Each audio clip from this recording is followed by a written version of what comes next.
When I have reflected on my own wilderness seasons, God has spoken. When I have had really powerful movements of the Spirit into significant ministry moments or opportunities, what preceded them was wilderness.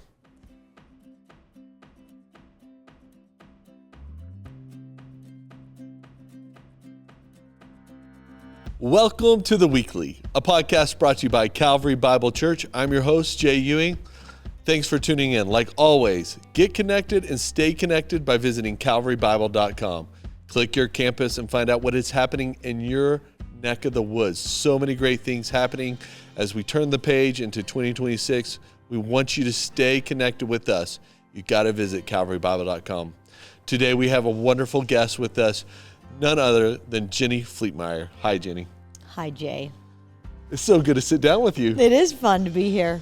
It's a really fun conversation we're about to have. I'm looking forward to it as well. I know it. Okay, so for those who aren't on the Erie campus, who are you and what do you do around here? Yeah. Jennie Fletemeyer. I've been on staff here for almost 4 years come Easter. That's pretty special. And I oversee family ministries, kind of cradle through the end of high school. So think all the kids, all their moms and dads, and the amazing staff that I get to support is my jam. So fun, so fun. What is one of your favorite things about Calvary in your 4 years that you've been here? Ooh, that is a big bucket question. I think on a personal level. So I came here after being at a church for 20 years on a church in Boulder. I was on staff. And leaving there was really hard for my family. And yet we felt very confident that this was the Lord's complete leading. Wasn't something we were looking for. And God was like, this is where I'm taking you. And because it was so hard, especially for my kids to leave the church that they were born and raised at, my husband was born and raised at that church, they were full of emotion and questions. They didn't know where they were headed. And they were all heading into middle school. Yeah. Or I should say middle school and high school. And seeing where they're at now in their faith journeys, they can look back and see that this was a turning point in their faith of growth and discipleship. Not that what they had, where we were at, was less than. It was just, where are we going and how is it growing? So seeing my kids embrace their faith at a whole new level with the leaders and being leaders has been probably the best gift for me as a mom, to see their own faith become continually their own.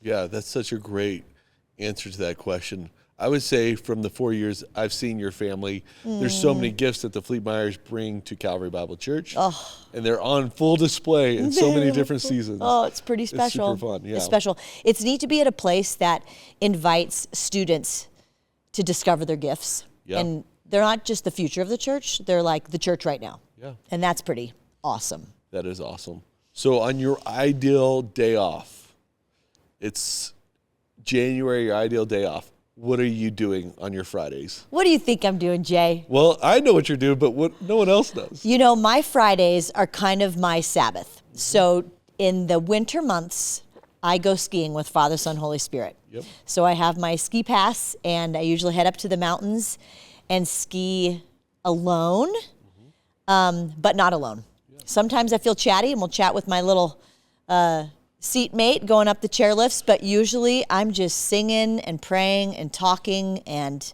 just escaping kind of from my regular rhythms. Get up in the mountains. It fills my tank. That is super to be fun. Up there. It's a little bit about the skiing, but it's a lot about being up in God's creation with Him. That's really sweet. I know. Thanks I for sharing that with Thank us. Yeah. Okay, so we have you on the podcast because just this last weekend we had a fantastic winter weekend. Yep. That is the middle school winter retreat. Happens annually every year here at Calvary. And you were the speaker this year. I was. The theme was Full Send. So talk us through what that looked like, how the weekend unfolded. Oh, absolutely. I was hesitant at first when they asked, because I had not spoken to middle school students for probably 25 years. And even before that, I hadn't spoken to many middle school environments. So I was like, okay. But I said yes, and I'm so glad I did, because I was so impressed with the depth of ministry to middle schoolers. Yeah. They're a lot of fun, but man, they can worship. Yep. And they were eager to learn and play. Seeing all of our high school students lead the way, lead by example, it is just astounding to me. And it also helps when you have your own kids in the mix. Right. You just see how the Lord's using these students to raise up this next level. So that was a blessing. And also our staff is just incredible to me. To see them in the center of their giftings and working together with all three staffs was beautiful. I could tell you a little about Full Send. Yeah, let's break it down a little bit. Okay, let's break it down. For those who weren't there, we're interested. I know. It's funny. I've had some parents go, I never knew what Full Send meant. Yeah. So it goes back to skiing. Yep. So I was on a chairlift and just going up, minding my own business. And there were two skiers just bombing down the hill. And they were about to hit a lip where you could kind of stop, or you could do a little fly, if you will. And the guys behind me, in the chairlift behind me, yell, Full Send! And what that means in skier language is, oh, just go for it. All out. Don't hold anything back. And so when I was thinking about this weekend that we just experienced, my prayer for these middle school students is that they would get inspired, be reminded, be invited into full send for Jesus, right. Fully following him, but then also embracing this idea that they are fully sent by him. Yep. So depending on where the students were, they embraced that message at different levels. Some surprising things that took place. Because I speak to a variety of different ages, whether it's preparing something for kids or parents or middle schoolers or high schoolers or adults, for me, it always comes back to the same messages. God's truth is God's truth. Right. How we package it is different, but the basic message is the basic messages. So to have some of the adult leaders come up to me and say, that was not just for my kid this weekend, that was for me. Yeah. I needed to hear that. So that's always really encouraging, you know. We had 3 students that made first-time commitments that we know about. That is so sweet. Which is just, that's where a lot of, middle school is a lot of space where students are discovering their faith for their own selves. Yep. That's where it happened for me. I committed my life to Jesus when I was 5, but it was in middle school that I think it really became my own. Right. Because there was a leader who I wanted to be like, and she followed Jesus. Therefore, I needed to follow Jesus. And I think that is a lot of the connecting of the dots on a weekend away like this, where students have so much access to their leaders and are watching how they live. They're disciples of their leaders. So that was pretty special. Yeah, that is really, sounds like a wonderful weekend. Mm-hmm. So what was sort of like, you know, I've heard about a popcorn machine. Oh, yeah. And the funny parts about that. Yes. What was like your favorite illustration all weekend through? Ooh, favorite illustration. Yeah. What's so fun about speaking with middle schoolers is I had Play-Doh up there at one point. Yep. You have popcorn up there. You have talking about walking in the dust of Jesus and getting dirty. So I would say the one I was most anticipating was this popcorn analogy. And it was this idea, it was the second talk. And the first message was all about come and follow Jesus, that powerful invitation that we have the freedom to say yes or no to. Yes. And that was when so many students, majority of the students rededicated their life that night. We had these nets that were hung up on the walls that, just like the first disciples, just dropped their nets immediately and followed.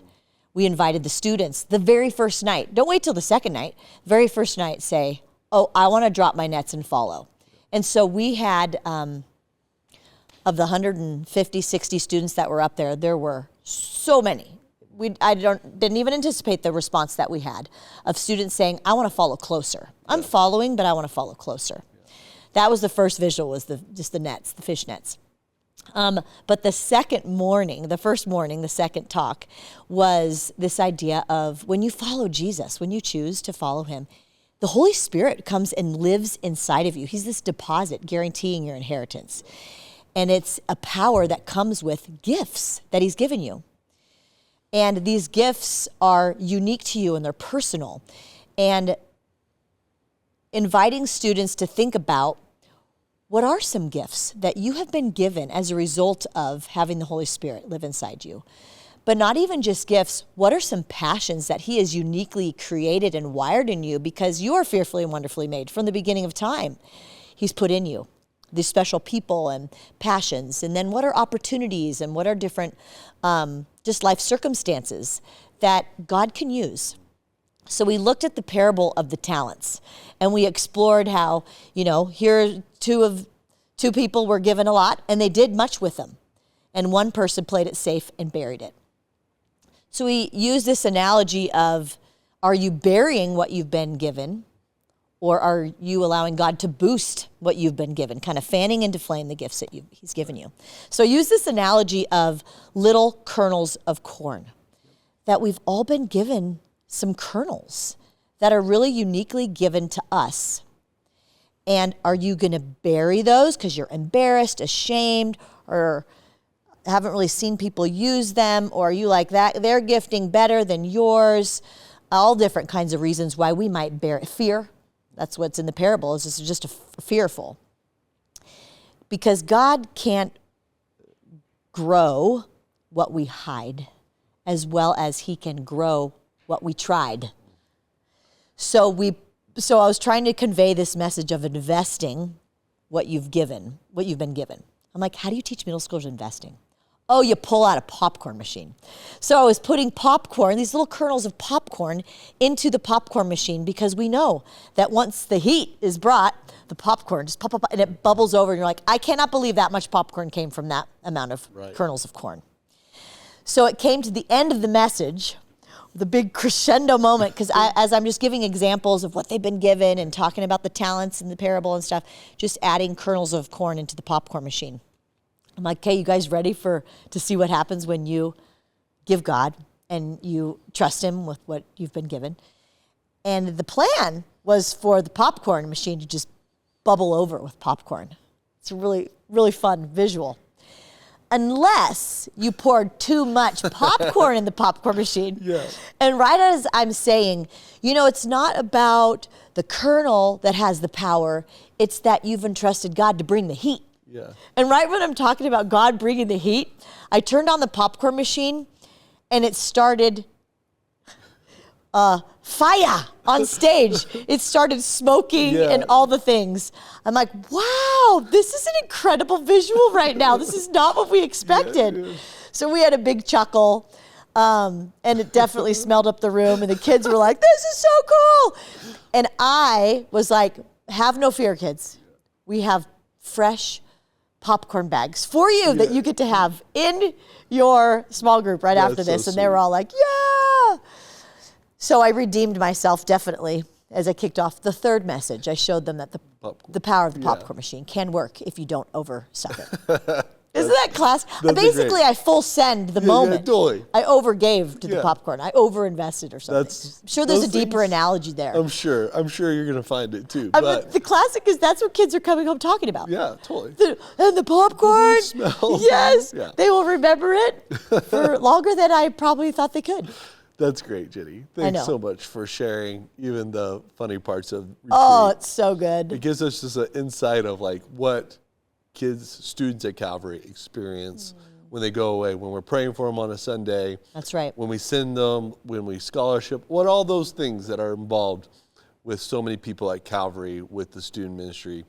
It's great to hear what actually transpires. It really is cool. One more thing, I could talk about it a lot. The final message was about the big go. Yeah. Like you're sent. Yeah. As a disciple, now you become someone who you actually want to make disciples, following Jesus.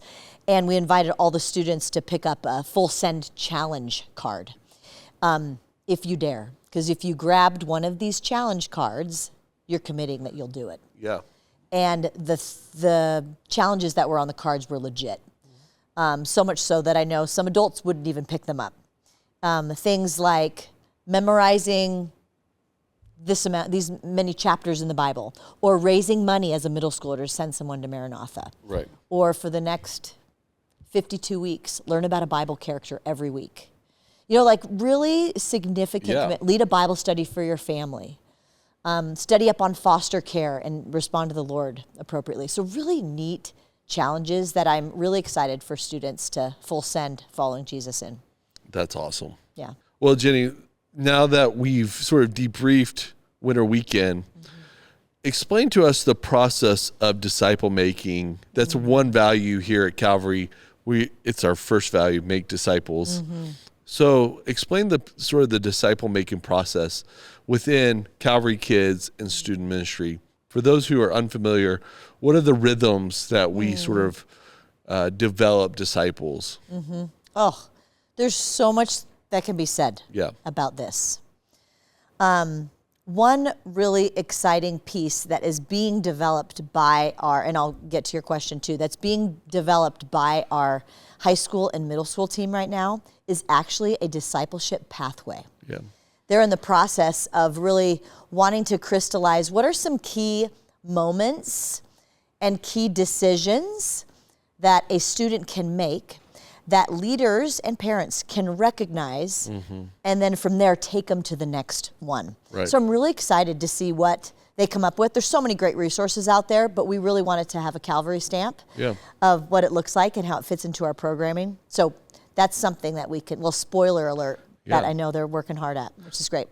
Wow, starting at kids level, this is probably the number one reason why I entered into family ministry, was because I really wanted to help train parents to be the primary influence of their home. Yeah. Pastors of their home, parents as pastors is kind of what my heart's cry is, like to embrace their recognized, unique field position, that they have the most amount of time, more than anyone. Yeah.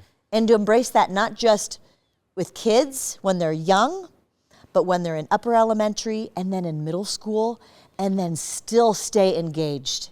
Right.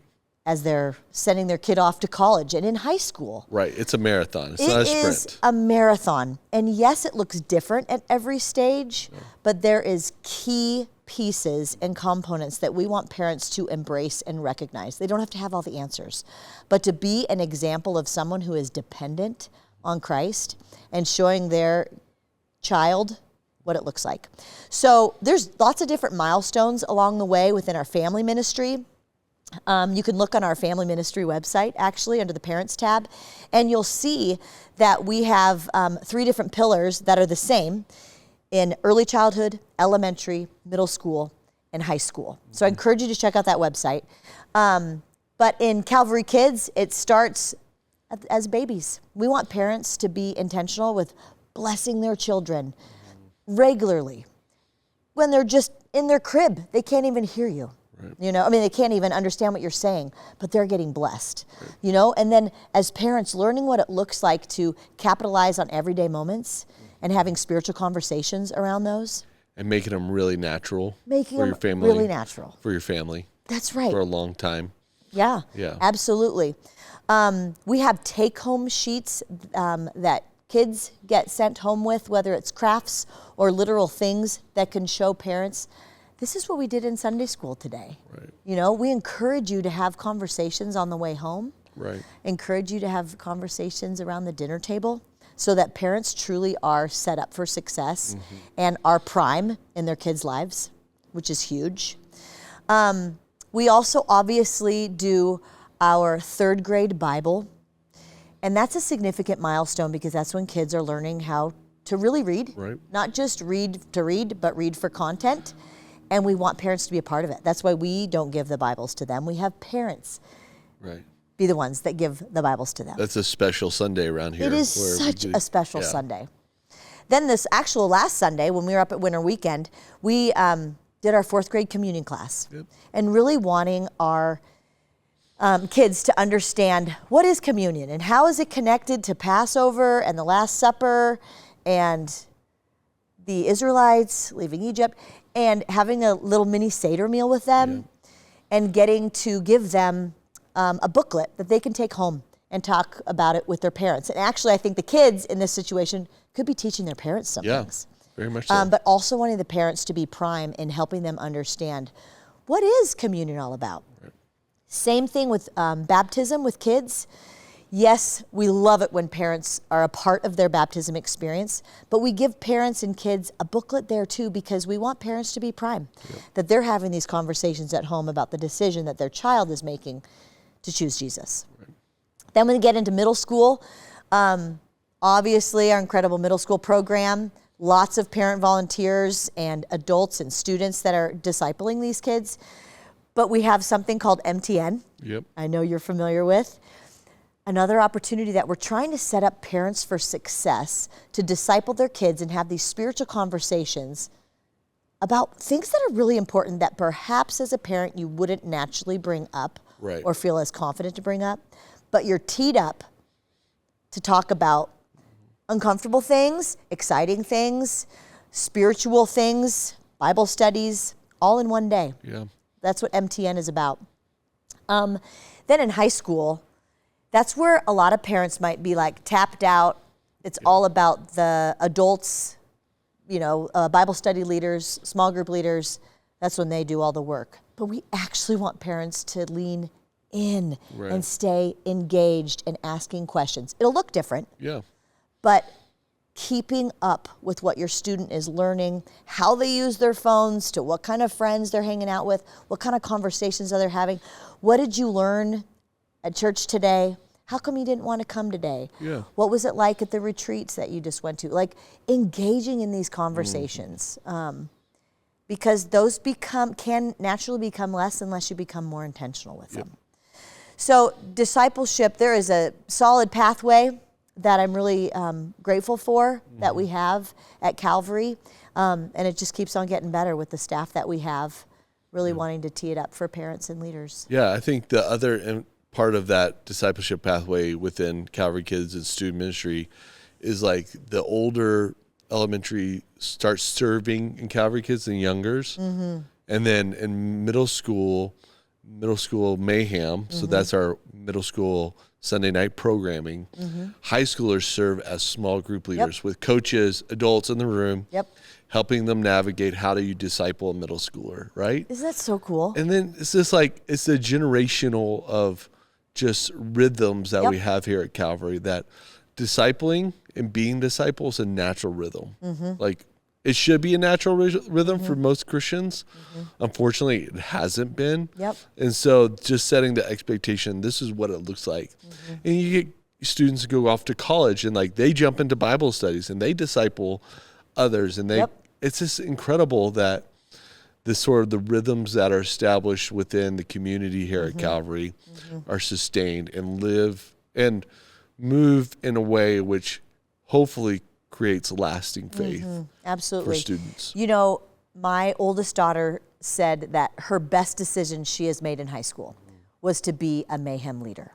Yeah. Because of how much she has learned and been trained in, how much she's been able to, it's not just what you give, it's also what you receive in these relationships that who you're discipling has been really rewarding. So much so that she carries that more with confidence when she goes into her next place. My middle daughter's doing it, and my youngest is just about to get trained, and guess what? She cannot wait for it to start. So that's pretty exciting when your own kids are really passionate about learning how to disciple other people. And that's what our church sets students up to do. I love it. And now it's for their whole life. Totally.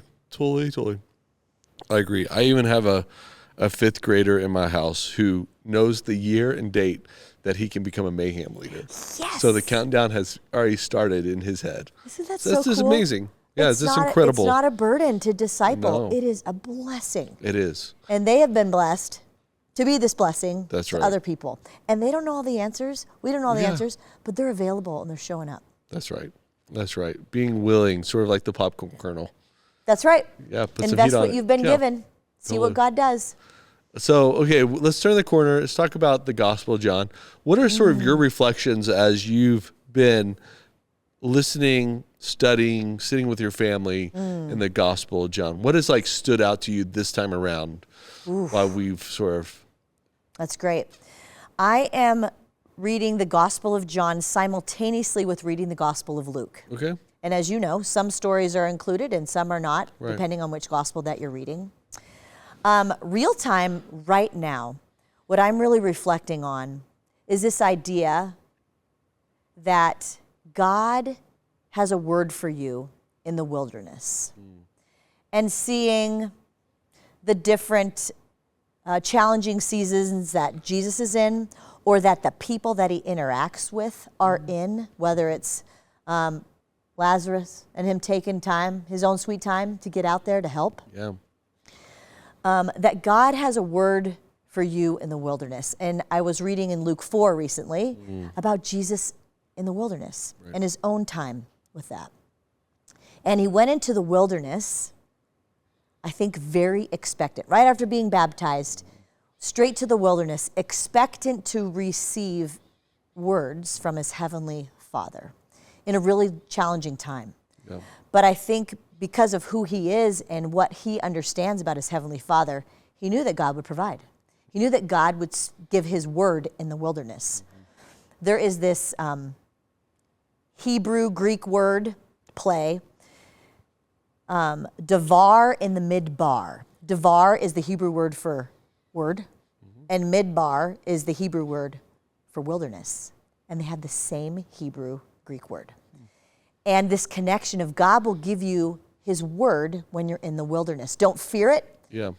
but expect it. Like go in open armed. Yeah. So as I was reading Luke 4 and seeing, guess what God did? He gave Christ clear words amidst each temptation Right. from the enemy. Clear word. And so when I have reflected on my own wilderness seasons, God has spoken. But what's even more, the word that he has given me in wilderness times, guess what happens after the wilderness a lot of times? What happened to Jesus? Huge ministry Right. launch right after he was in the wilderness. That's right. And when I reflect on my own life and see when I have had really powerful movements of the Spirit into significant ministry moments or opportunities, what preceded them was wilderness. And what could have been hard wilderness was actually hard, but really vulnerable, powerful moments with the Lord. Yeah. So right now, one of my kids is in a wilderness season. I would say two of them have some pretty strong wilderness vibes going on. Yeah. And I'm just praying that the Lord is speaking to them, giving them a word, giving them lots of his word. And wouldn't you know that just yesterday, I got sent a little, what is it, a podcast? But no, it's a Spotify song called Scars. Yeah. And my oldest daughter said, this is my theme song. And this song by I Am They is a worship song. And the kind of the tagline of the song is, I thank you for the scars, because without them, I wouldn't know who you are. I thank you for the scars, because with them, I know who you are. And just seeing that one of my kids has come to her own realization once again, that the hard seasons that she's experienced, she's now grateful for. Right. Because she has an intimacy with God that perhaps wasn't possible had she not gone through that stuff. Yeah. So I'm reflecting on a lot of that as I go through John and seeing this expectant posture of Jesus, Right. that he's never in a hurry, that he's always on time, that his word is actually ripe when it's in the wilderness. Yeah, I think you're right on. And even in your own sort of story here, even with the Gospel of John on John 11, it's like Lazarus is dead 4 days when the sisters run out to Jesus on the road while he walks into town. And just the distraught nature of which I can't imagine. If you would have been here. Yeah. And like they knew that Jesus knew their brother. And they knew And the power. loved their brother. Loved their brother and knew the power in which Jesus could hold over life. And then in that wilderness, they saw something far greater, the brother raising from Far the dead. greater. And then the next thing we jumped into, even in John, is you understand now why Mary can anoint his feet with this very expensive nard and wipe it with her hair, because she had just come through a wilderness. Oh. And here it is, right? Yep, that's exactly right. The fullness of who Jesus was on display with her, and her response is extravagant. And so I think that's a right on with where we are in John. It's like, there's people who are listening, people at Calvary who are going through great wilderness moments, right? Yeah.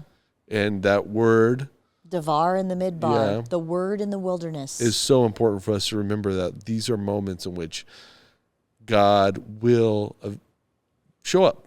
And when he does, it'll be, I am the resurrection, right? And then our response, great ministries beyond that. I wrote in the kind of on the page in John when Thomas said something along the lines of, when we thought, well, Jesus was 2 days delayed, that don't second guess his love for you by his response time. Yeah. He loves you no matter what. And his response time is not always what you think it matches what it would look like to be a loving response. Yeah. But he loves you no matter when and how he responds. I think that's a beautiful way in which we should end it today, because that's right on, right? That's right on. So thanks so much for sitting down with us, Jennie. Thank you. So thankful for the ministry that God does through you here at Calvary, and just the fun you had this last weekend. It was a blast. A winter weekend, and just the way in which God is using people like you here at Calvary to disciple the next generation, and to really just empower those who are next up in the kingdom of God to be leaders. Yeah. Privilege. Thank you. Thanks for your time. Hey, Calvary, like always, visit calvarybible.com. Thanks for tuning in today. Make sure when you visit Calvary that you click that campus and really get connected here at Calvary. It's super important, especially as we go through the Gospel of John. And as you catch up with the Gospel of John, I just encourage you, as we turn the page in 2026, reread the Gospel of John. Get fresh eyes and heart and ears to where we're at, where we've been, and where we're going. I want to leave you today with Jesus' words he left with Mary, Martha, in John 11. It says, I am the resurrection and life. Whomever believes in me, though he die, yet shall he live. And whoever lives and believes in me shall never die. The question for Martha was this: do you believe this? We love you, Calvary. Look forward to talking with you, connecting with you this next Sunday. Have a great day.